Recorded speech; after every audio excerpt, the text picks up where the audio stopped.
If you want to charge your POCO C85, what you need to do is you need to use a USB-C cable.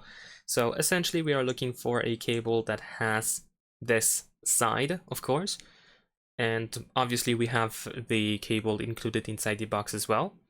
But generally speaking, we can get a USB-C to USB-C cable, so it looks more or less like this. So we have two USB-C cables, I mean two USB-C ends, but you can also use, for example, USB-A to USB-C. Nevertheless, we connect the USB-C end to POCO C85, just like that, and then the other end goes to anything that provides power through USB-C cable.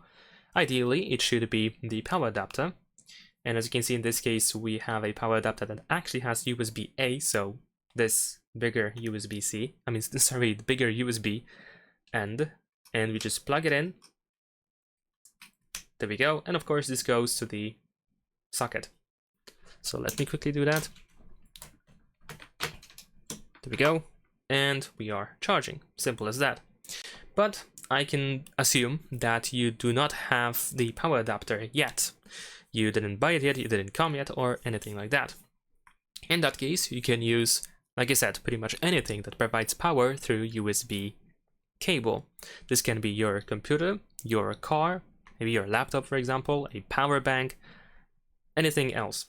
So any of these things can be used temporarily, at least until you get a power adapter. Of course, power adapter is the best choice because it is just simply the fastest, at least most of the time. Maybe power banks can be quite fast as well, but generally speaking, power adapters are just better and of course the optimal way of charging phones.